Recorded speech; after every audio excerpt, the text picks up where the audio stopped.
we're all here to hear Andrew, and it's a real delight. I've met Andrew a few times now. He's brought students here, and I didn't realise he wasn't a student himself the first time I met him. But Andrew's come all the way from Leicester. He's actually a senior lecturer in English local history at the University of Leicester, and he knows Norwich reasonably well because he worked in the history faculty at the UEA here in Norwich, and I'm told he enjoyed his 3 years in the city tremendously. He now lives in Worcestershire, but is always pleased to have excuses to come back to visit Norwich. Now, he let me into one of his dark secrets. Sorry about this. Don't want to embarrass you, Andrew. His hobbies include, would you believe, drinking beer. And especially English Civil War. There's some very strange names of beers, and he might tell you if you ask him what they are. And he combines this with his current research of beers named after Civil War events and various personalities. And I believe after the talk you will answer questions, Andrew? Yeah? And the talk will be recorded. So please welcome Andrew. Thank you.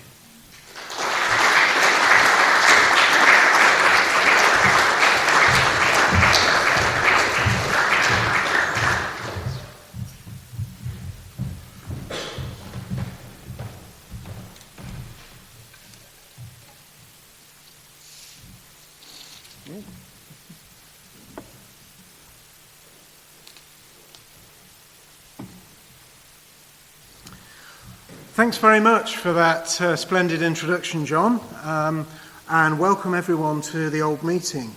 I must begin by saying what a privilege it is to be invited to speak here. And I hope tonight that it's been worth your while coming along just to get to sit in this splendid building, even if the price is to hear me drone on about the civil wars for an hour. I'm not used to being this high up. It's great.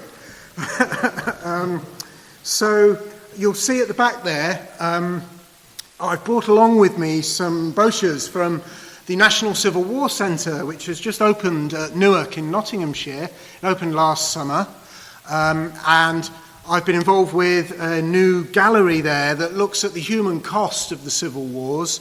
We've called the gallery Battle Scarred.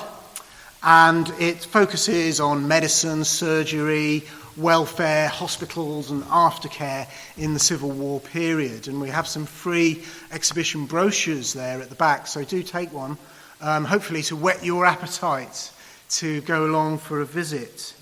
But that's not the topic for today. The topic for today is going to be Norwich's experience during the Civil Wars, looking at the Puritans and their enemies in the city.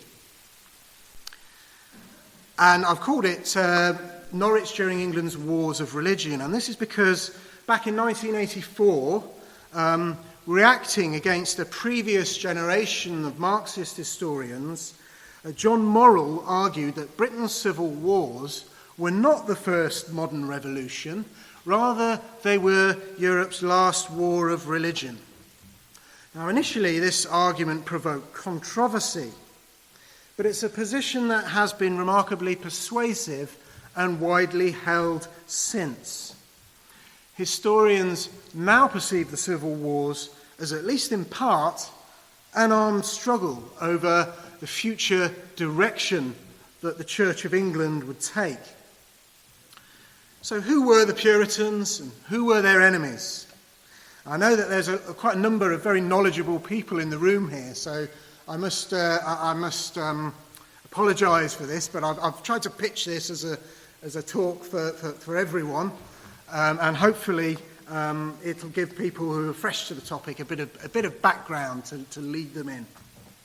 So, broadly speaking, Puritans were those who felt that the Tudor Reformations had not gone far enough. They sought further reformation, to forge a religion based on Scripture and expounded in sermons by educated clergymen firm in the theology of the great French reformer Jean Calvin. They were suspicious of the ceremonial and ritual aspects of the church, seeing them as outdated hangovers from a Roman Catholic past. They tended to call themselves the godly, but from the 1560s, their enemies started to brand them with the abusive term Puritans. So Puritans was a term of abuse, and there's been a big debate amongst historians about the appropriateness of the term and when it should be used and so forth. Many, but not all of the godly, sided with Parliament during the civil wars. They were driven by a zeal to forge England into a new Jerusalem, to build a better church, a better society. So who were their enemies? Their enemies were those who sought to protect order and hierarchy. Decency was a term they would have liked to have used in church and state. Many of them were emotionally attached to a more ceremonial form of worship, which followed the set forms in the Book of Common Prayer. For them, receipt of the Holy Sacraments and ceremonial worship, what some termed the beauty of holiness, was more important than preaching and sermons.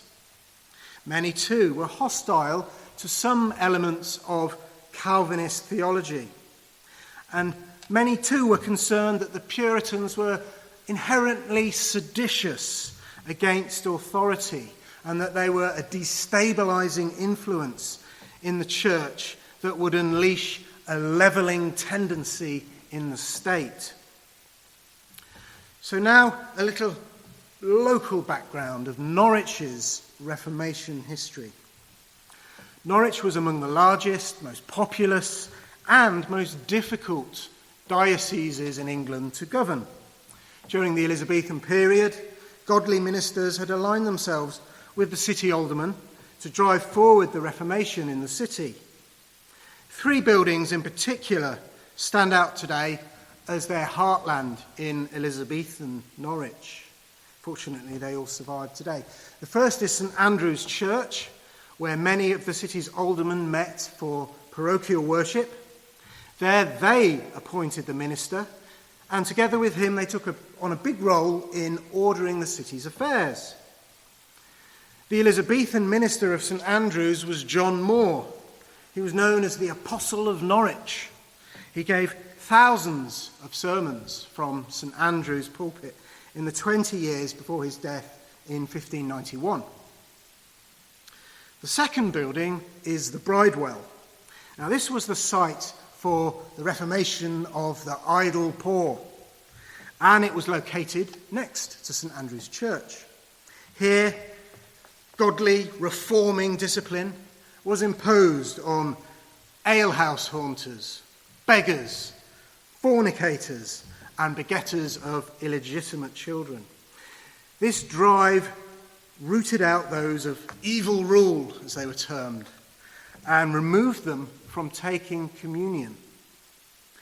Calvinism taught that if sin was tolerated in a congregation, then it could invite God's wrath down upon the whole community.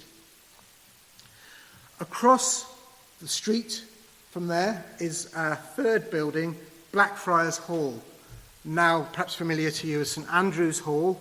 This was a Dominican monastic site purchased by the corporation from Henry VIII in 1541. Now, after the Dutch and Walloon strangers settled in Norwich, I'm sure you'll all know about, to revitalise the city's cloth trade from 1565, the corporation leased this hall to them for them to use for their worship. It became known as the Dutch Church thereafter. This was so important because it was amongst the first ever meetings licensed outside the Church of England. And many of the bishops and those in authority in the church felt that it offered a corrupting example to native Norvikians of what a more fully reformed Calvinist worship could look like. For that reason, it was an unceasing irritation to Charles I's bishops, who were convinced that the strangers and the city's Puritans were in cahoots, were conspiring against them and their authority. So this concentration then of this triumvirate of sites, the Bridewell, St Andrew's Church and the Dutch Church, around the open-air preaching yard that is now St Andrew's Hall Plain, has led the archaeologist Chris King to talk of a radical topography in this part of the city, very much characterised by these buildings and spaces. So, owing to its Elizabethan past, Norwich had developed a Puritan community that was quickly perceived as troublesome by Charles I and his bishops. By the 1630s, the city itself numbered about 20,000 inhabitants, about a fifth of whom were Dutch and Walloon strangers. A series of 5 consecutive, really quite anti-Puritan bishops were enthroned in Norwich between 1619 and 1641. The most notorious of these, we'll be hearing quite a bit about, was Matthew Wren, on your handout, a little portrait of him. He was dubbed by the Puritan propagandist William Prynne as Little Pope Regulus, a pun on his name, Matthew Wren. Now, Wren was a strict enforcer of Charles I's religious agenda and that of his Archbishop of Canterbury, William Laud. This is sometimes labelled by historians as Laudian, but it was very much the king's own policy. Through it, Charles and Laud sought to reinforce the high church tradition within the Church of England that stressed ceremony, dignity and order, that elevated the role of the priest, to insist upon ministers wearing surplices and proper clerical vestments. Again, many Puritans felt that this smacked of a return to Roman Catholicism. They began to rail in the communion tables, which had been in the centre of the nave, into the east end, into the chancel of the church, sometimes even on raised platforms to enhance the holiness of this space behind the rails. They enforced conformity to Charles I's new prayer book. They restricted preaching that was critical of the Caroline or Laudian religious regime, and they began to excommunicate those Puritans from their church livings who spoke out against these changes. And Wren was supported by the dean and chapter in the cathedral here, who were patrons of 15 of the city's parishes. They spent the tithe income from these parishes to beautify the cathedral and augment the pay of the cathedral clergy. And this left the parish churches with ill-paid curates officiating, much to the horror of the Puritans, while the cathedral became a powerhouse of Laudian reform. Soon after his appointment, Wren ordered his chancellor, in many ways his chief enforcer, Dr. Clement Corbett, to conduct a full visitation of the diocese to ensure royal policy was being fully carried out. Communion tables were railed off, and Wren insisted on orderly processions to the rails where the congregation were to kneel before the priest. When 2 Norwich aldermen, Thomas Atkin and Robert Crask, balked at this and didn't like the idea, feeling that it was popish and superstitious to kneel, Bishop Wren forced them to meet the bill for the installation of these new rails. So he knew how to add insult to injury. Some ministers and church wardens sought to evade in fully complying with Wren's injunctions. On the 9th of June 1637, Wren's commissioners reported that the church wardens of St Andrews, St Helens, St Benedict's, St Clement's, St Peter of Hungate and St Michael at Plea were all proving troublesome. In retrospect, I suspect it's quite easy to see how Wren's aggressive and quite assertive style irritated many of those men of property in the city and indeed beyond, in the county alike, elevating the role of the priest in particular, having the priest having more and more influence in secular and lay affairs, even serving as justices of the peace in some parts. So even the royalist historian, the Earl of Clarendon, looking back on the civil wars, admitted that what he called Wren's great pride and insolence provoked all the gentry and, in truth, most of the inhabitants of his diocese. Opposition to Wren came from within the corporation, who, acting on the advice of Puritans in London, established trustees for religion to expand lay patronage for the godly ministers in the city. They presented William Bridge, a well-known enemy of Archbishop Laud, to be minister at St Peter Hungate.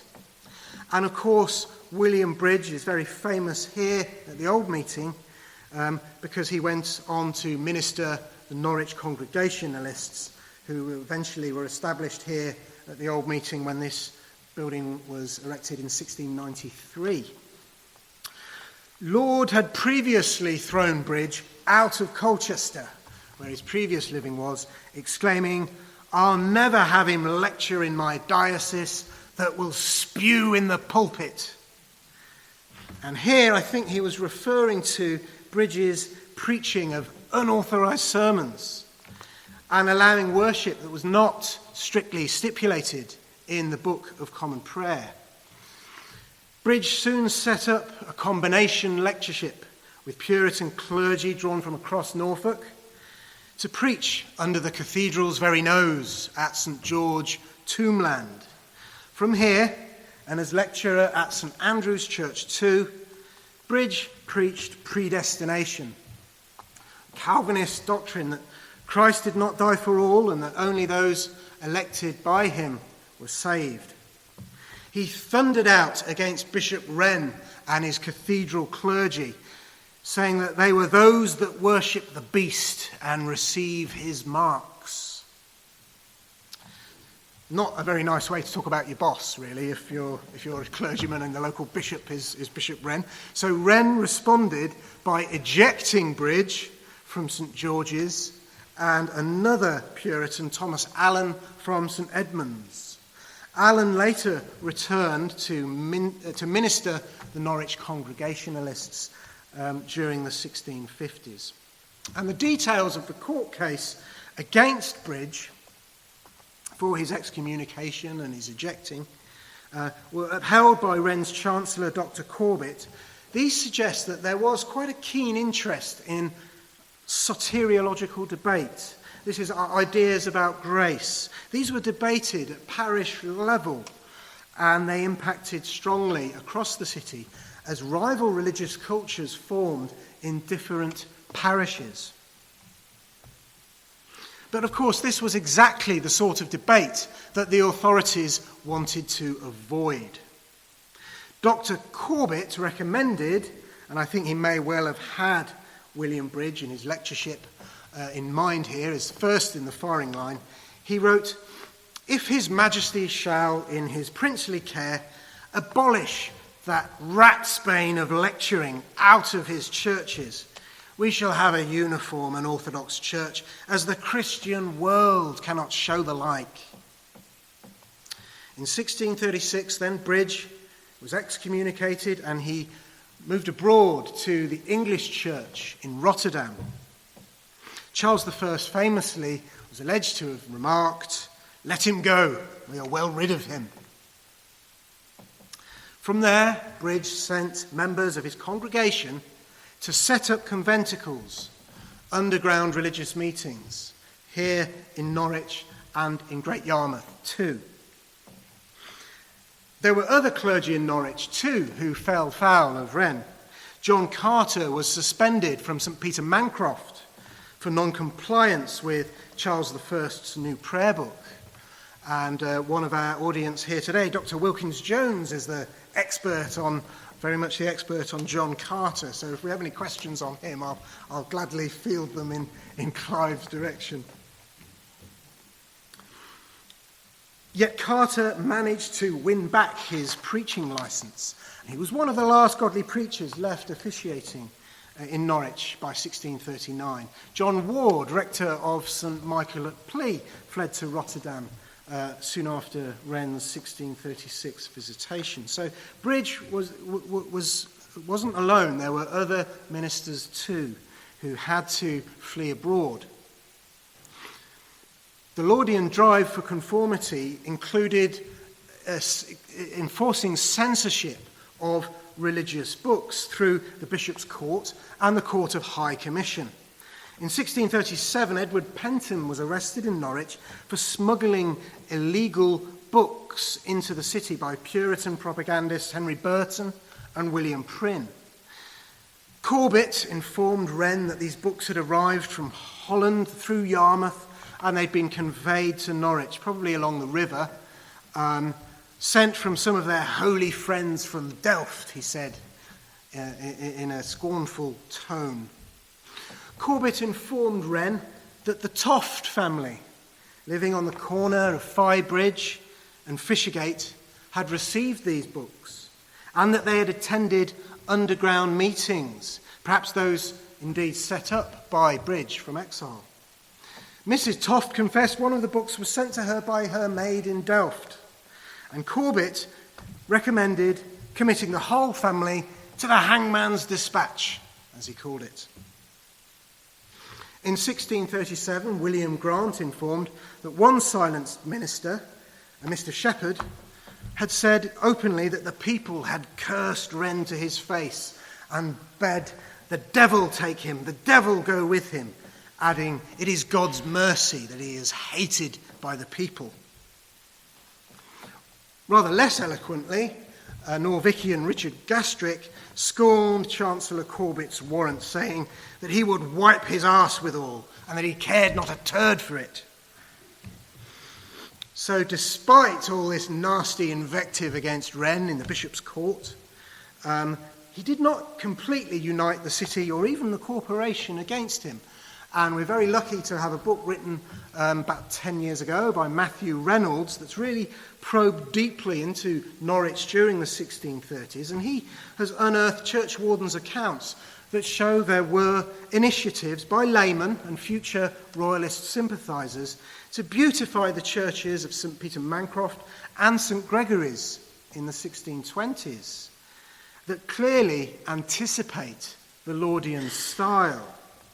The fonts and altars were railed off. Religious pictures were restored. And Henry Lane of St. Gregory's parish led 9 aldermen in 1636 who all signed a letter of support to Bishop Wren.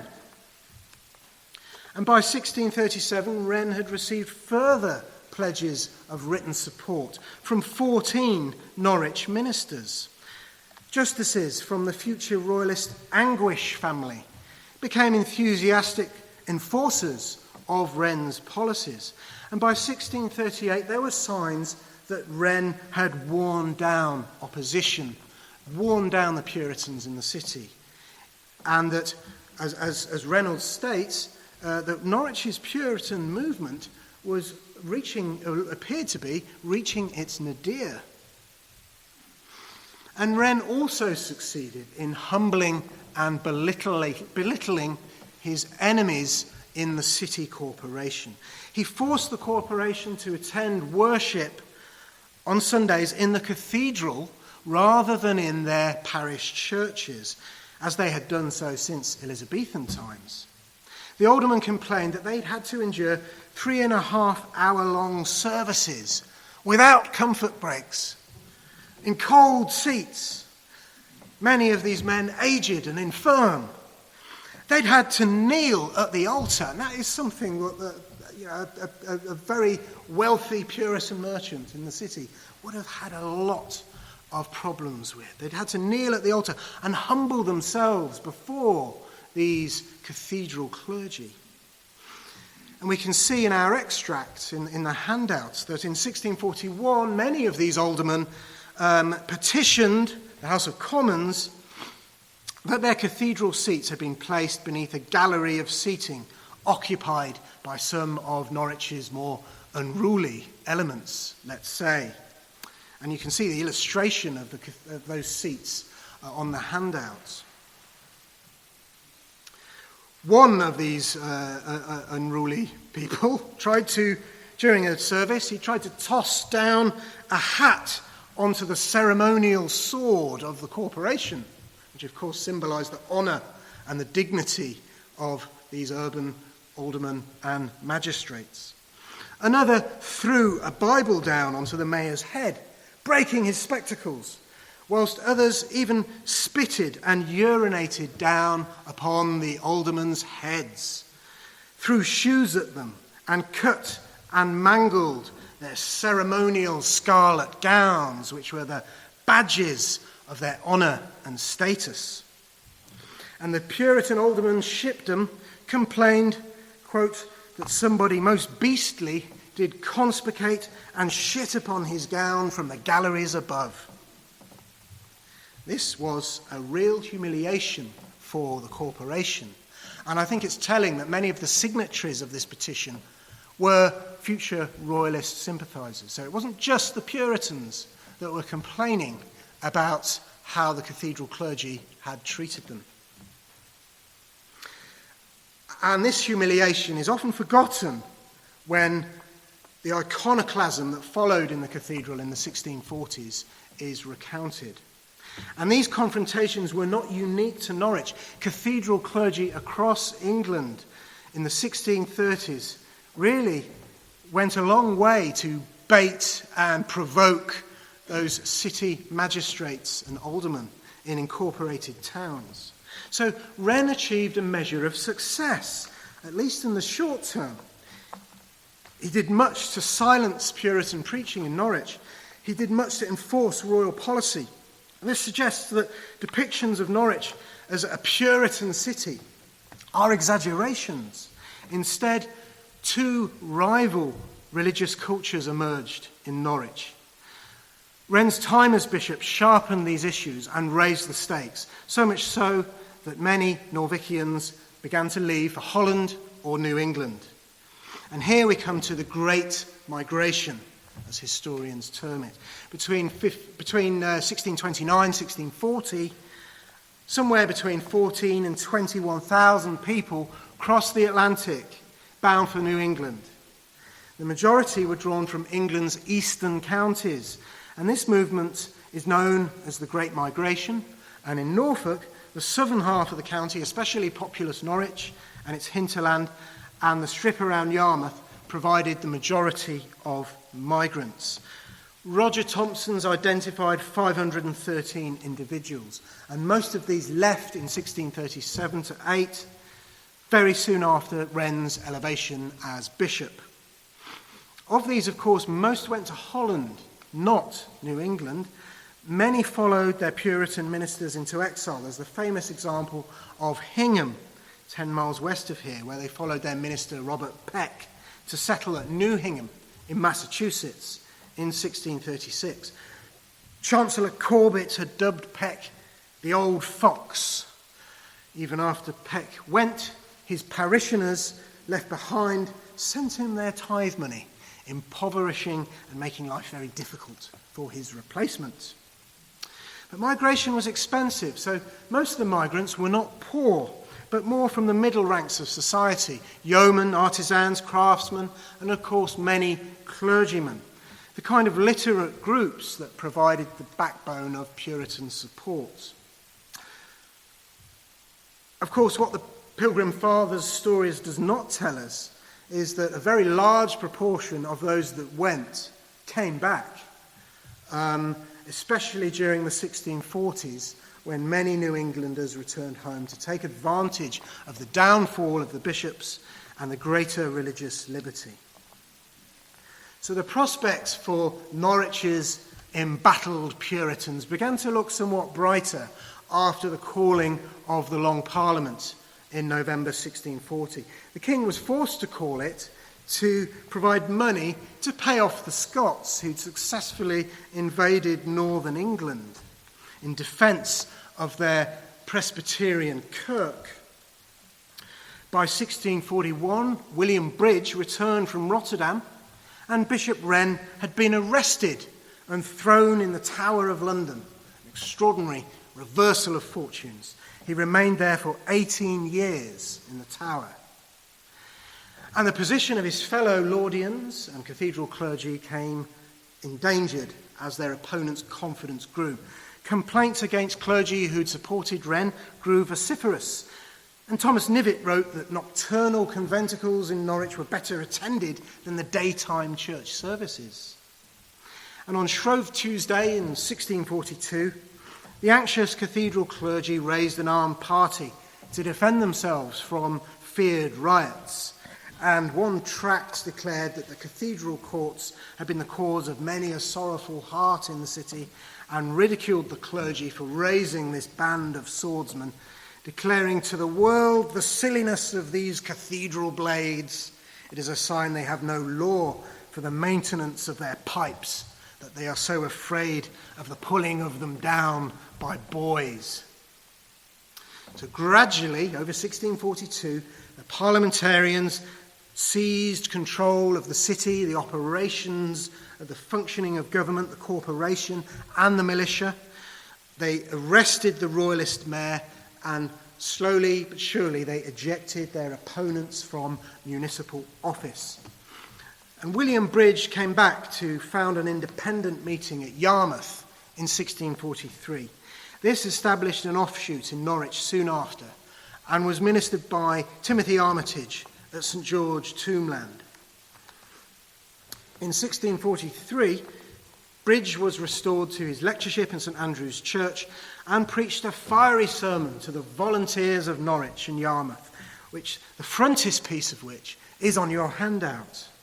In it, he preached that the royalists were correct me if I've got this wrong, the Ammonites, remarking that if that malignant Jesuitical party prevail in the kingdom, what a dark and black day would it be for England. What would they do? Yea, what would they not do?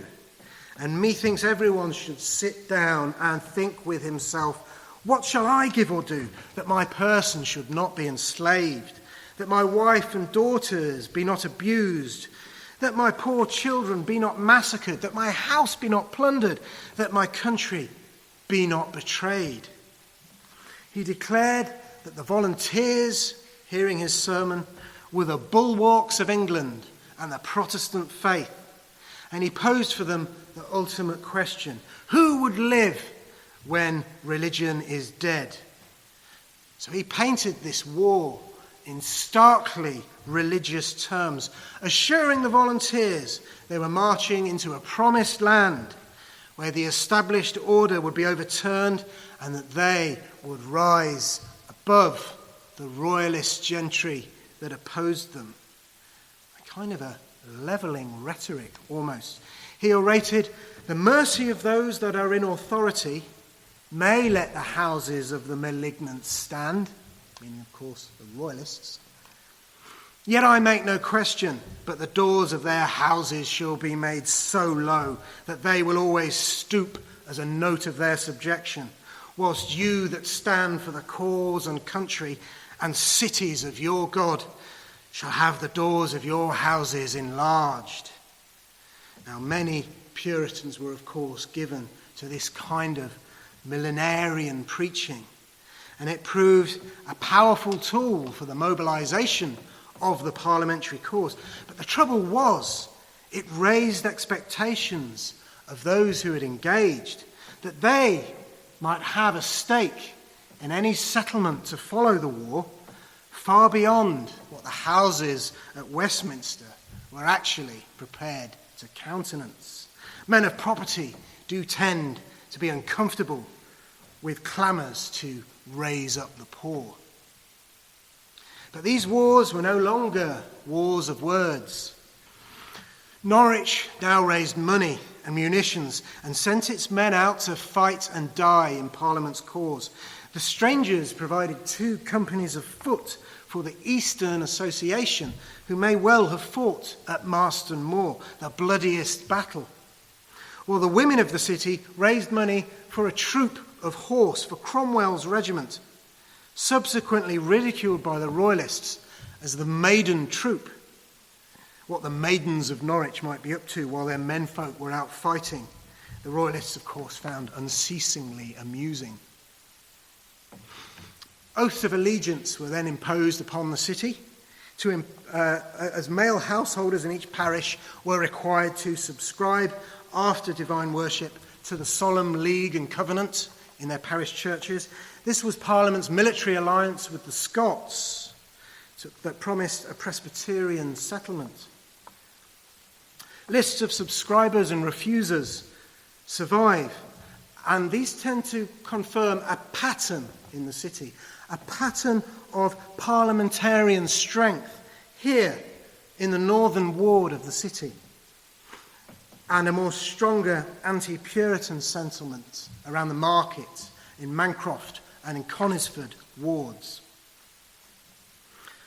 And of course, Parliament passed ordinances against idolatry and superstition in 1642-3.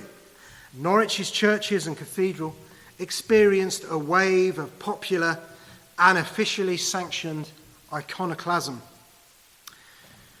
The new Bishop of Norwich, Joseph Hall, lamented in his book Hard Measure that Sheriff Toft, our friend earlier in trouble with Bishop Wren for those illegally imported books, that Thomas Toft and Alderman Lindsay came to him in the bishop's chapel to remove the images in his stained glass windows.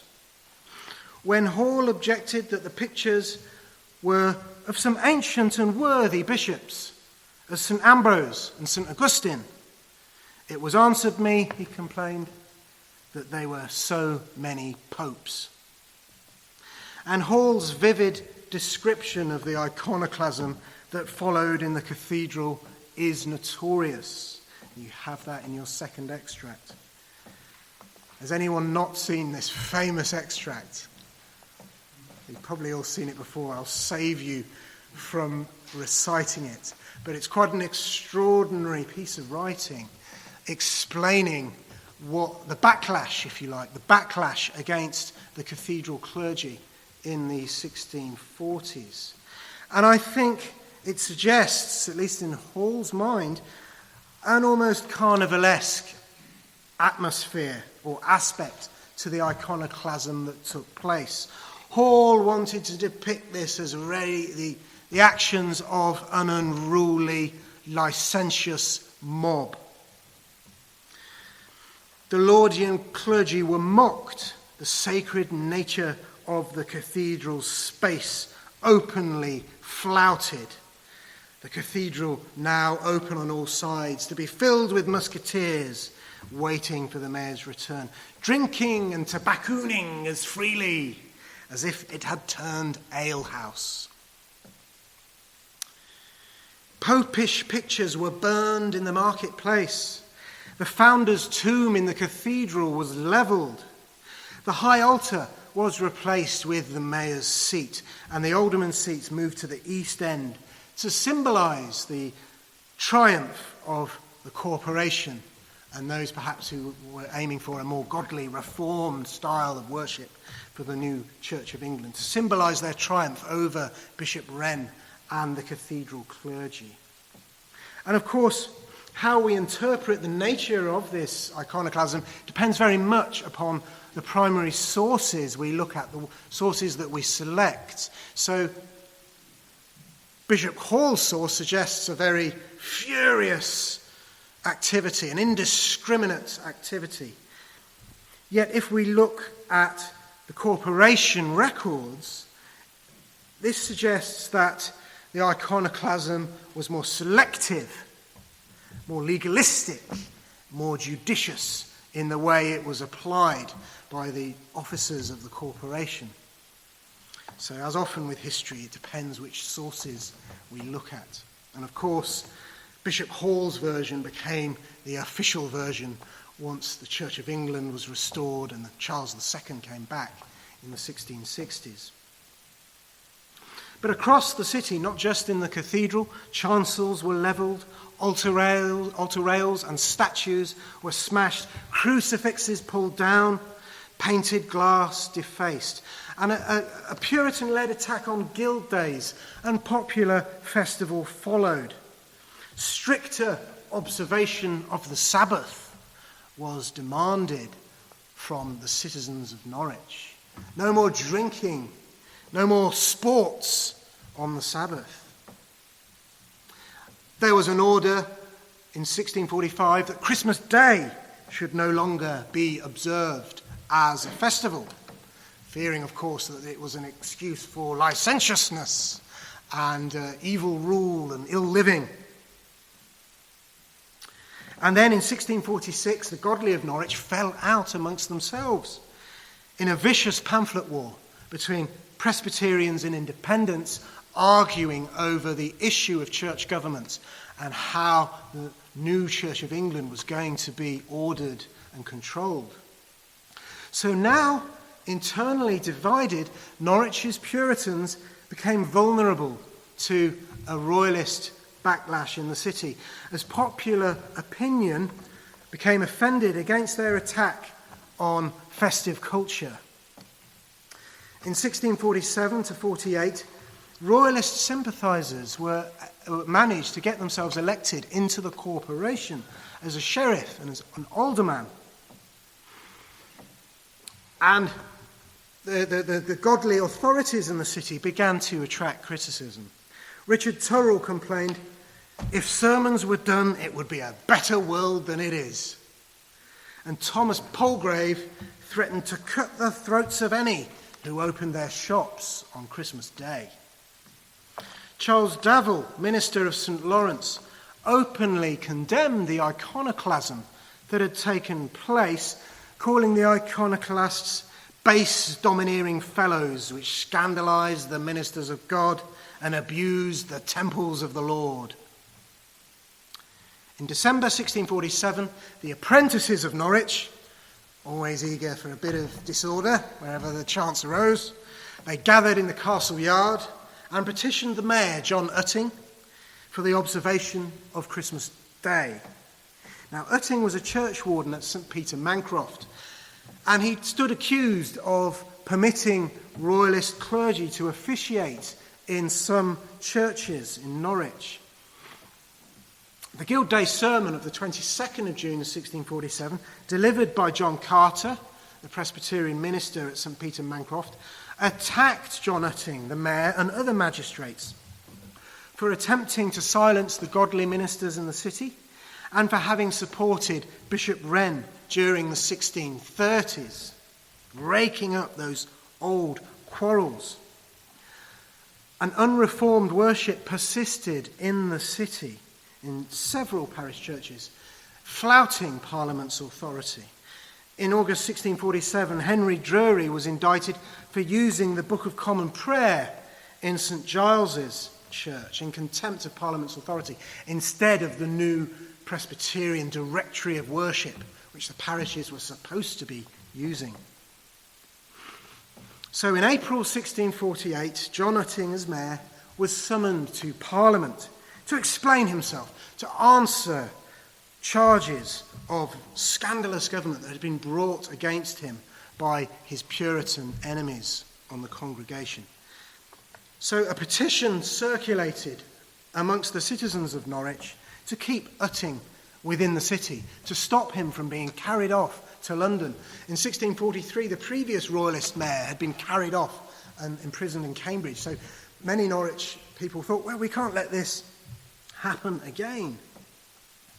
Large crowds gathered in the marketplace that then attacked the houses of Puritan magistrates, such as Alderman Adrian Parmenter on Hog Hill and Sheriff Thomas Ashwell, whose house was adjacent to St. Michael at Plea. And Ashwell's house had been used by the Congregationalists for their meetings. And it had a stockpile of weaponry, muskets and pikes inside. He was a captain in the militia. He also had plentiful supplies of meat and beer, which had been heavily taxed by Parliament's excise duties to try and pay for the war. And of course, many of the rioters couldn't wait to get their hands on all that lovely meat and beer in Ashwell's house. And they sacked this very grand city mansion. The crowds rallied in support in Norwich's ale houses and inns along the marketplace. They seized control of the city gates to cries of, "Lynn would not suffer their mayors to be carried away, nor Yarmouth their bailiff." Nothing like a bit of local Norfolk rivalry to inflame a dispute. The crowds rallied for cries of, "Now for God and King Charles." These cries rang out along Burr Street, where many of the city's butchers who had been hard hit by the excise and by Parliament's war effort were located. 3 troops of parliamentary cavalry cantered in to put down this riot from East Dereham, and a firefight developed as the rioters retreated into the committee house, which was on the site of what's now the Bethel Hospital. This contained the county arms magazine, 98 barrels of gunpowder. In the excitement, the rioters, perhaps many of them not lacking in military training, were careless with the powder. One swept it from the stairs, another took a hatful home. The resulting explosion was harrowing, as the flint and brick rubble, mixed masonry and timber-framed buildings typical of the city could have done very little to stifle the blast. This was the biggest explosion in 17th century England, something like 3 times the size of what Guy Fawkes had planned. It's known to us now as the Great Blow. Has anyone here heard of the Great Blow? Has anyone not heard of quite a few people? In the aftermath of this, of course, many Puritan sermons were delivered to the Houses of Commons and seeking to explain events, to look for signs of providence, look for signs of what the Lord wanted, to interpret what to do next. William Bridge, the following month, preached a sermon to the House of Commons, talking about the blow and suggesting that the return of Jesus Christ to earth was now imminent. The corporation took 281 depositions from witnesses in an attempt to bring the rioters to justice. These are a remarkable set of legal documents, making this perhaps the best recorded riot in early modern England, certainly in 17th century England. A tribute to a marvellous collection of city records in the Norfolk Record Office.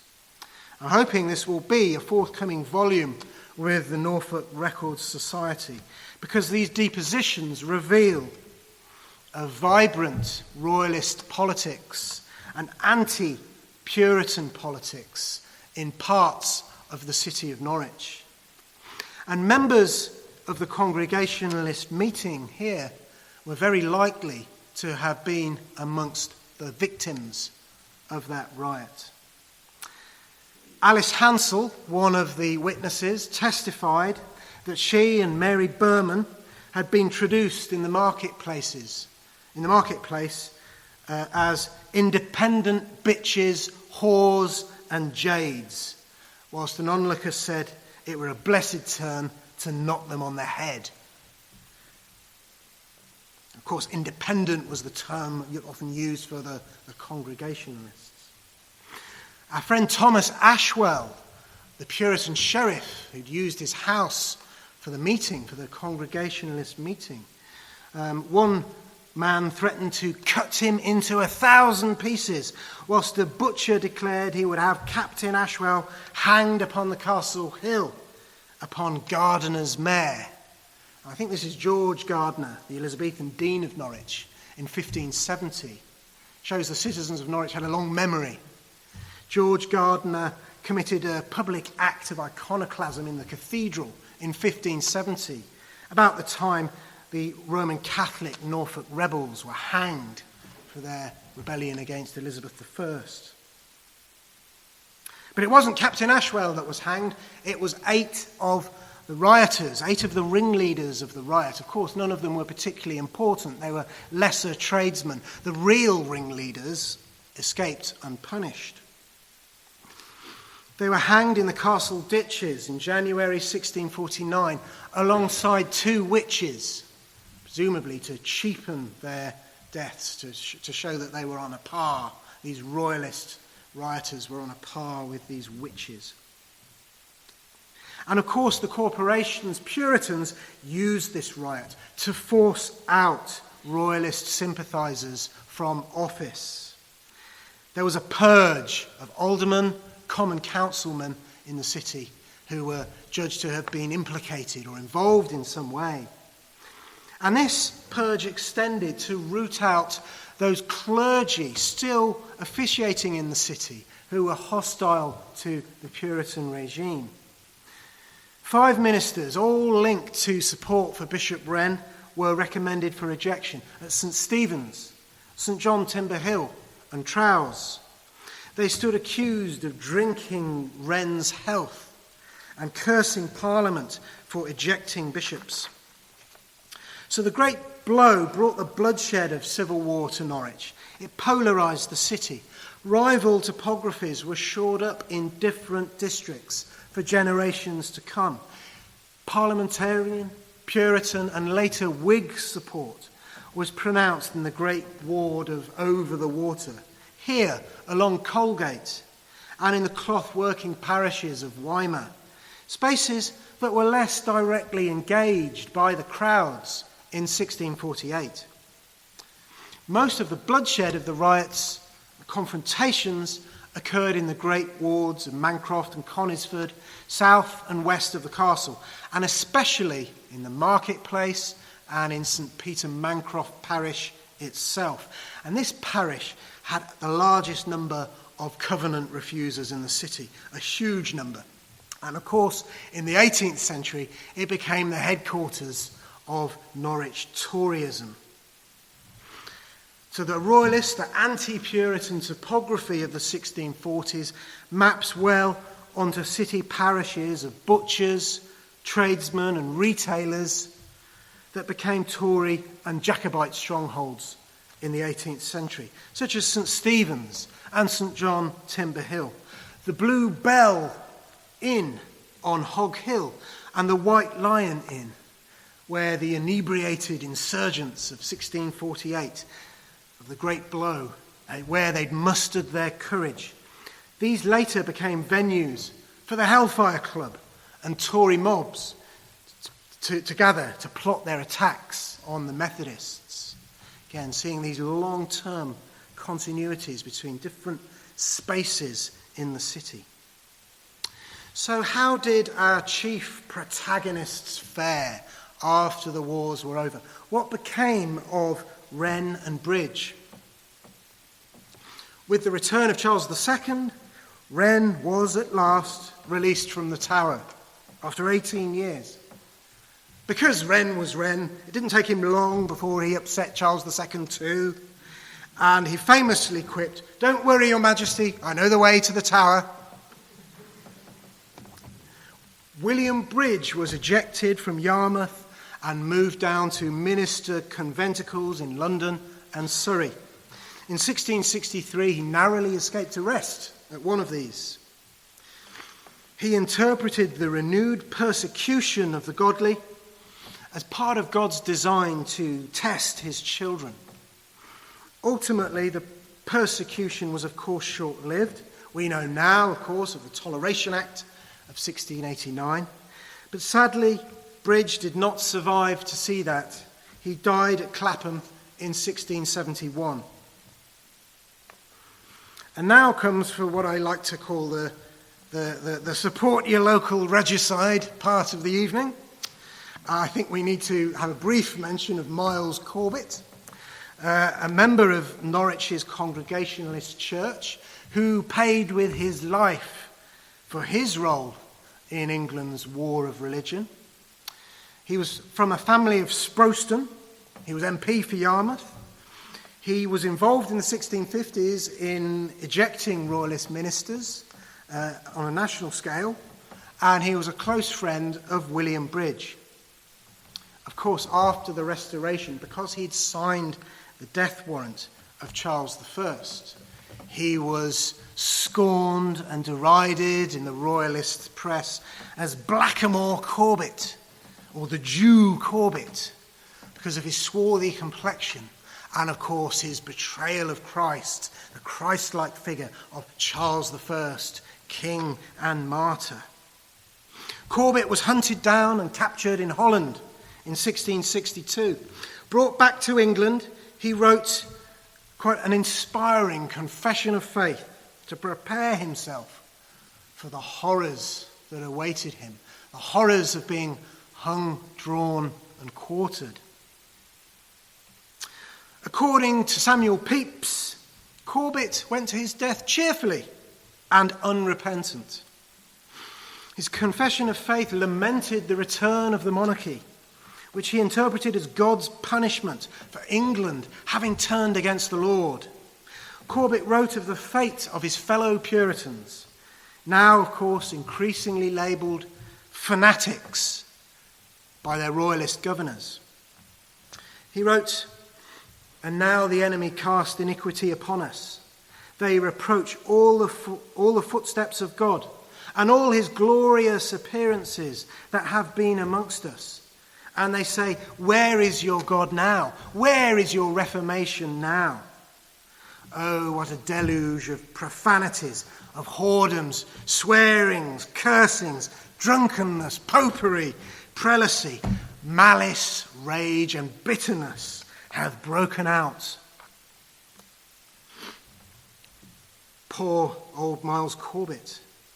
Those Protestants who did not conform to Charles II's Church of England, and of course especially the Quakers, could now look forward to harassment, persecution, and imprisonment. And of course it's well known that many hundred Quakers died in prison during the Restoration period. So you'll be relieved to hear I'm about to finish. And I'd just like to conclude about look to the legacy of Norwich's wars of religion. Perhaps a more cheerful note. For the first time after the civil wars, a religious marketplace had emerged, a concept of choice. Both Bishop Wren and the Puritan clergy that followed him had all failed to unify the city. Religious plurality was now a fact of life. It was permanent. Try as they might, Charles II and James II could not turn the clock back and persecute dissenters out of existence. There were now too many of them. They had tasted religious liberty. And of course, by the later 17th century and into the early 18th century, as many as 15 to 20% of Norwichians had worshipped in Protestant groups outside the Church of England. With the Toleration Act of 1689, the church courts could no longer enforce attendance at the Church of England. Protestant congregations, even Quakers, were licensed places of worship outside the Church of England. Amongst the first to take advantage and build themselves a brand new meeting house were, of course, the Congregationalists. And what a splendid job they did here at the old meeting. The building sent out a statement of strength in a radical, forward-looking, fashionable architecture. But the genesis of the congregation that occupied and underpinned it was firmly in Norwich's war of religion earlier that century. Thank you very much for being such a patient audience.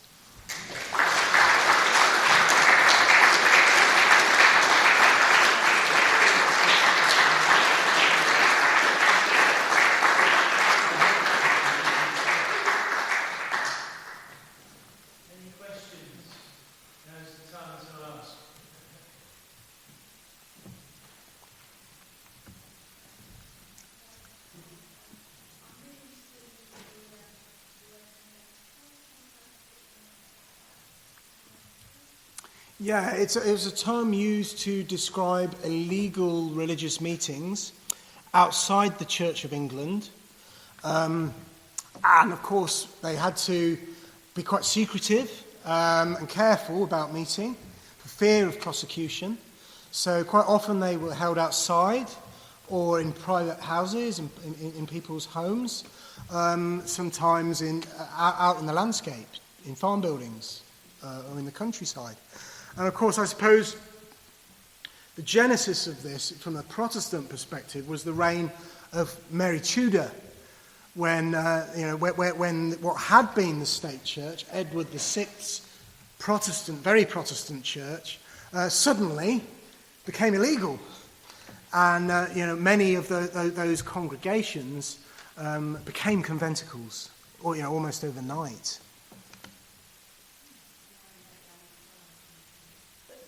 When William Bridge moved to Rotterdam, he sent out people back to Yarmouth and Norwich to try to keep the candle aflame, if you like, to try to keep the Puritan spirit and message alive. But they had to do that in quite a clandestine way in the 1630s for fear of prosecution.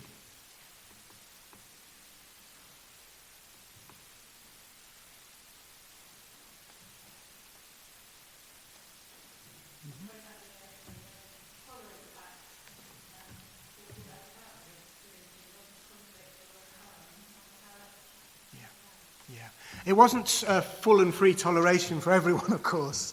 It was a limited gesture of toleration towards Protestant dissenters outside the Church of England. So, of course, Catholics were not included in the Toleration Act.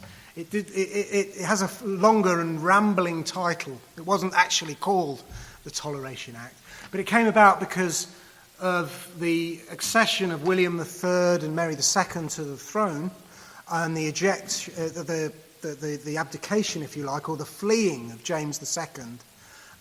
The idea was to try to build more of a Protestant consensus. I mean, William III, of course, himself was a Calvinist, and there was more sympathy then, after 1689, for what we might call the latitudinarian wing of the Church of England, which always had a kinder face to Protestant nonconformity than, of course, the High Church Laudian wing did. Yeah.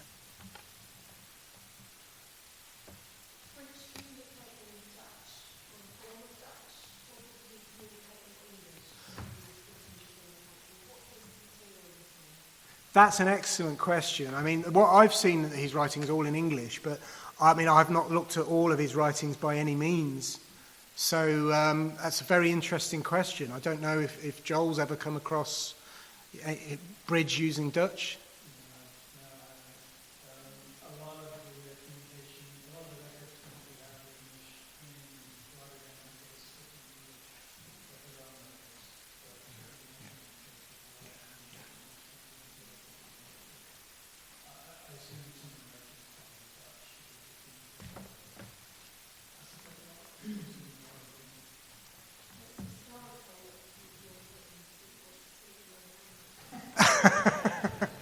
I was going to suggest that actually, but yeah, there could be.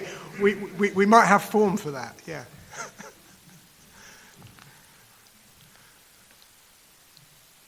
Joel.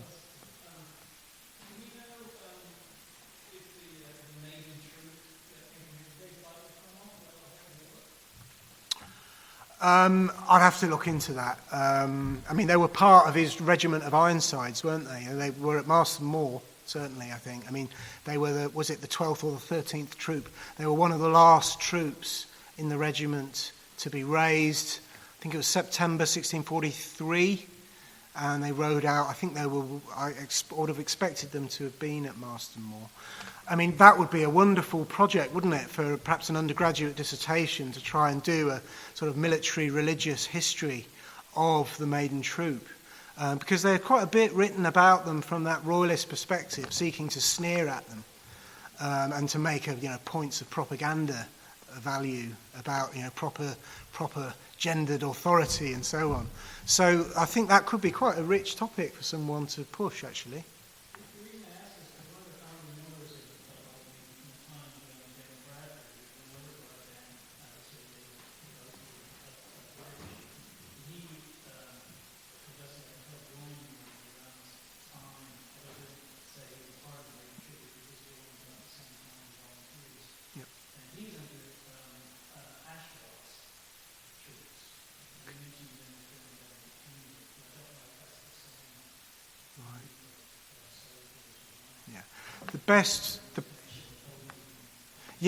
It's tantalising, isn't it? I mean, the best source we have for reconstructing those little military biographies, those military lives of Puritans, are the certificates for the sale of Crown lands in the National Archives, because they list soldiers' debentures, which is how much they were owed when they were cashiered or when they disbanded.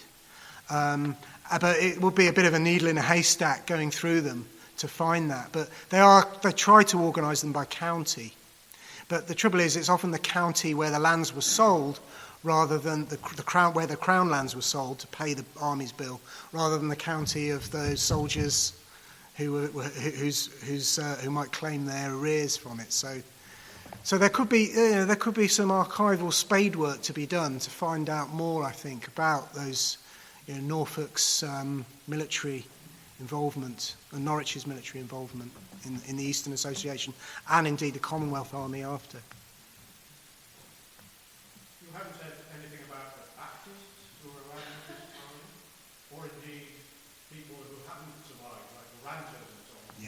How strong were they? I know the Ranters are not now meant to be a separate sect. There's all that controversy about about the Ranters. I mean, I don't know of any coming to Norwich, although sometimes Ranters and Quakers were often compared, weren't they? But about the Baptists, I think probably Joel would be more knowledgeable on that than me.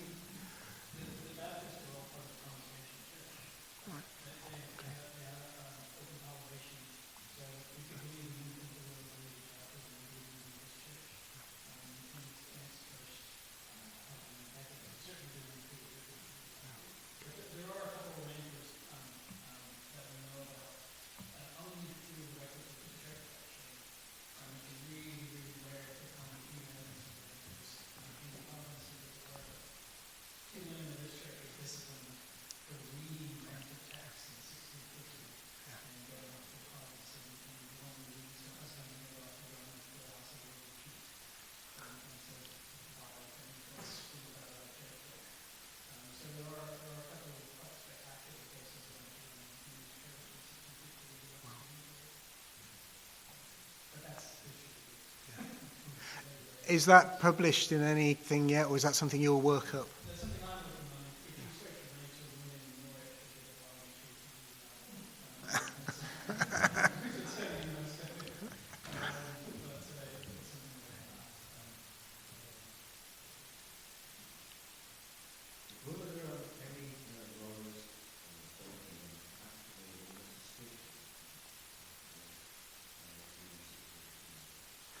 Yeah, well, quite a few were rejected.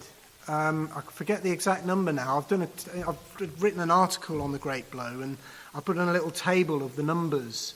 But it's something like between a quarter and a half of the common councilmen and the aldermen were rejected. Of course, John Utting was, John Tooley as well, and I think a few others too were thrown off the bench because they were perceived to have been aiding and abetting or complicit in the riots. So, and clergy, as I said, and clergy in the city too.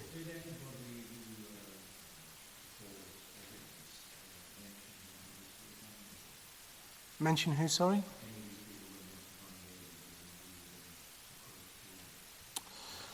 That's very interesting. No, because not really. I mean, a lot, not directly, because, I mean, the men of property, if you like, these were major political figures in the city, and they were far too sensible to be seen outside taking part in a riot. They were acting behind the scenes, perhaps egging, abetting, pushing people on.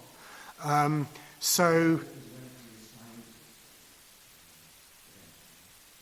it was a court of special commission. Avoya and Terminer came up to try and execute the 8 who were hanged for the riot. But again, they were quite, I think they were small fry, really. I mean, I don't think any of them even were freemen of the city. Well, I think the man who took over as mayor, Christopher Barrett, used it to eject his opponents from the corporation, to try and tar them with the brush of being associated with the riots, yeah. And of course, Utting and Tooley were heavily fined, and I think they had a few months, they were ordered to be imprisoned for a few months as well. I think they paid very large fines, £500 and £1,000, something like that.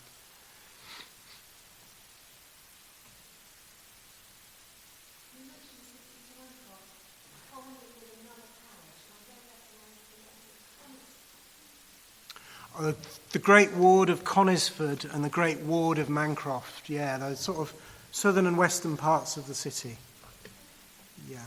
And Peter Mancroft, of course, was a parish within the greater ward of Mancroft. Yeah.